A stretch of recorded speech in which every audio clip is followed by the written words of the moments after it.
and it's got some wide open highway here, and we've seen this move before, though. It was in this same general spot when when the driver of the truck slammed on the brakes, spun the back end around, drove across the median, and ended up on the other side of the highway. And there we go again. There was that construction zone that we had seen a couple of times before. That's going to come up again. Coming up on the beach line now, and yeah, boy, he is flying. He is really hauling right now. Approaching the 528 at this point, and you know, now if you know someone who's in this area, it might be a good time to give them a call on the cell phone to let them know what's going on, because we don't know what this guy is capable of. We've seen him already hit someone once, and going into construction zones, making U-turns just to get away, and you can see right now that they're going pretty fast right now on the 417. Yeah, there's no way around this, unless, of course, you go right up the middle. Boy, lot of danger on the east side of Orange County right now. Again, this pickup truck, 2 suspects inside, and you just have to think the longer that this goes on, the worse it's probably going to end. You know, that you can only run on adrenaline so long, and that's what these we assume they look like young men when they were hanging out of the truck earlier. That's what we assume that we're dealing with here. But hoping they run out of gas sometime soon before anyone really gets hurt. And hoping the people who were hit a little bit ago were not injured in that when they spun out. Well, and again, the thing that's weird about all of this is, you know, you have all the other drivers, they don't know what they're even in the middle of. Right. You know, all they know is they got some guy that's driving nutty, and they can't figure out what's going on. I mean, you're driving down, you got a guy facing you in traffic, he's going over medians, he's going all over. Eventually they see law enforcement and they probably put 2 and 2 together, but at the first, you're just basically amazed and you're startled. All right, so what he's done is he's pulled a kind of a long U-turn there, crossed over what appeared to be an on-ramp or an access road, and now he's on a basically pulled a U-turn again, so he's on the 417 now, heading in the complete opposite direction. We've picked him up again. You saw him spinning some tires, trying to get up that incline there, throwing some grass left and right, and here we are, another merge and eastbound on the 528, and this presumably could take him right back to Brevard County and right back to familiar circumstances. But this is a long, straight, at times fast stretch of highway. He'll be coming up on a toll plaza here in the next probably mile or so. So you'll see the traffic start to slow down. And the last time I recall coming through there, they hadn't opened up that new part yet. So everybody's got to pass through a gate or a lane.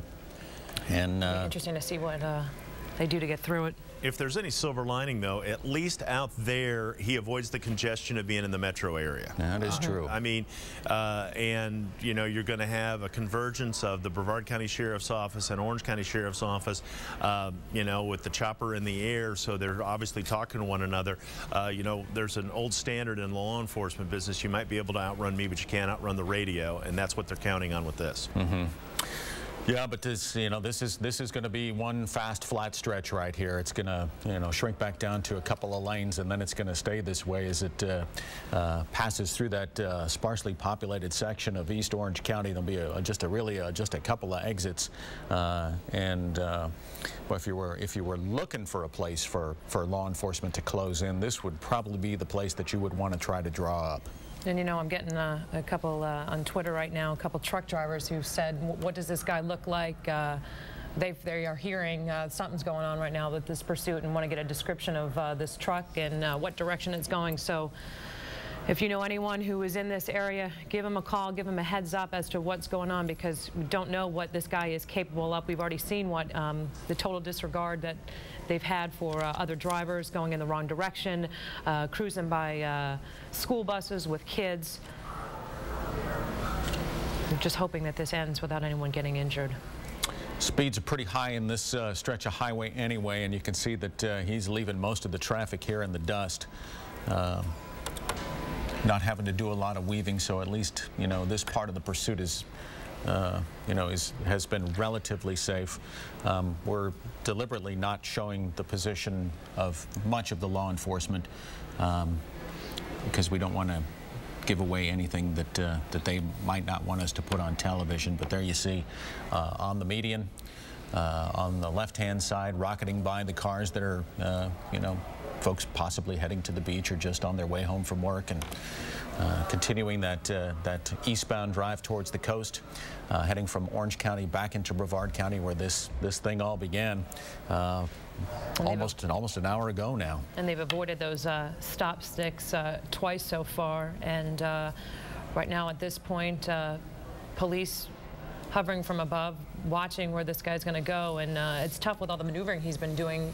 The police can't get out there and put more stop sticks down or try to stop this guy, because he's just stops, turns around, goes in a different direction, and you can see he's cruising off the road right there at high speeds, going into the grass. Now he's back on the highway. We think 2 people are in that vehicle. Again, started out in Cocoa. Armed suspect tried to rob someone. That victim called 911, and this is the aftermath of what happened a short time ago. Across that little bridge there, things really flatten out here, heading into that open space, the St.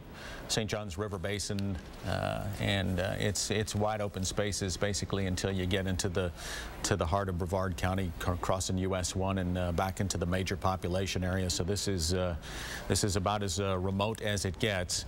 Chopper 2 in HD maintaining a safe distance. You can see, thankfully, the traffic still pretty well spread out, but this guy choosing his own path, heading eastbound, and running probably 15-20 miles an hour faster than the rest of the traffic out in these parts right now. Yeah, this is a robbery suspect. Orange County deputies say that they are strictly assisting right now. Brevard County, you see, just weaving by the traffic, going off into the grass right now. Apparently, we've seen this guy multiple times on the wrong side of the road, running those stop signs. At one point, just coming within inches and passing several school buses. There have been several occasions, Martha, where this truck has missed traffic, but not by much. And then, of course, we have the one incident where they caught the car right in like the driver's side rear quarter panel and spun it around as they tried to cross over.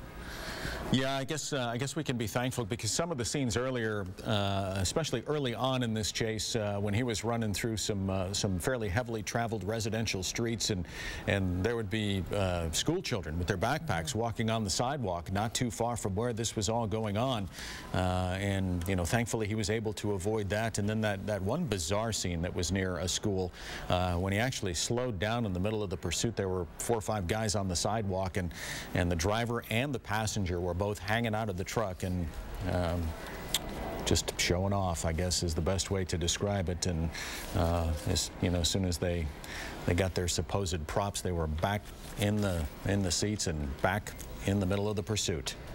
Interesting to see how this ends, whether he will just run out of gas or if officials are able to get more stop sticks down, or somehow corner this guy, cage him in, if you will, and stop him. But right now he's hauling right now. Yeah, and this construction zone here doesn't afford a lot of room on either side, so we can only hope that there isn't much traffic through here, because yeah, by that car, no problem. But when you're moving that fast and you have that little space, one little sudden move, and it can end very badly. Yep. Just back and forth, back and forth. Boy, there really is no telling how long this could take. And again, you're going to have what's coming 8 minutes after 3 o'clock right now. You're going to have the rush hour in an hour and a half, and you're just hoping that this ends by the time everyone is heading home. Well, you know, and here's the thing. This was a chase that started in Brevard County. It was initiated by the Brevard County Sheriff's Office. Their helicopter was talking to their ground crews, and they were the ones that decided to break this off. It was when it would return to, when it went into Orange County, was when the pursuit picked back up again.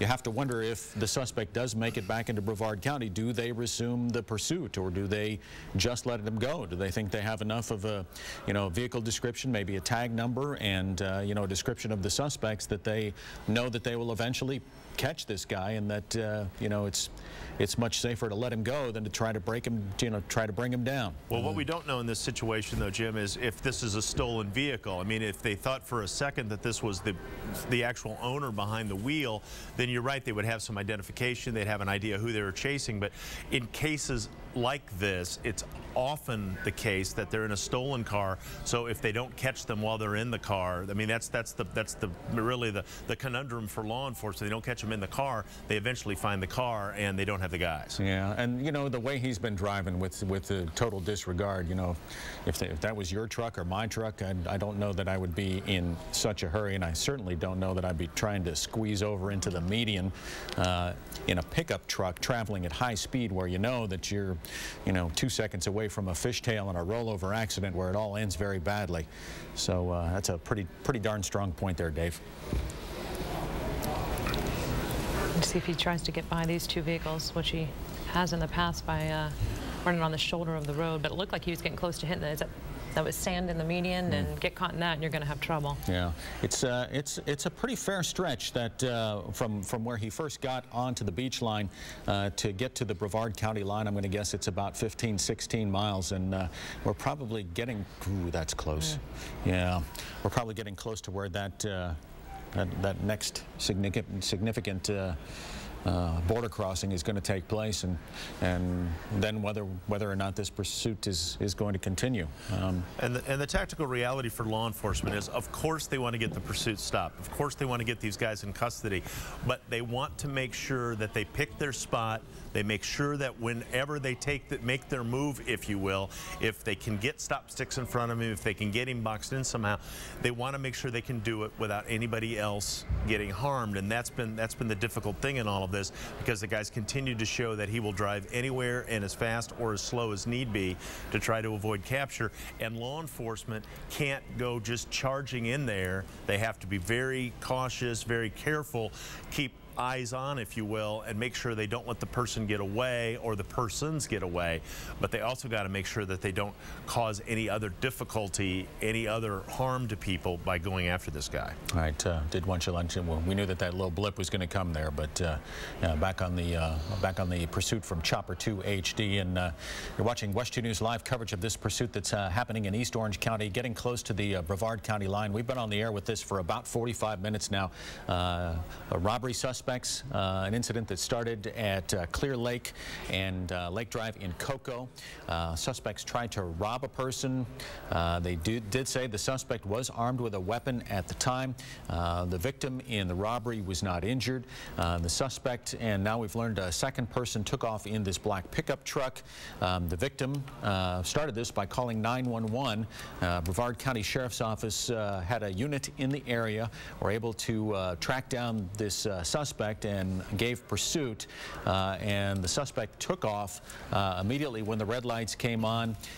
2 times Brevard County Sheriff's deputies laid down stop sticks to try to end this in their county, and both times the suspect was able to either drive around or completely evade the scene. We're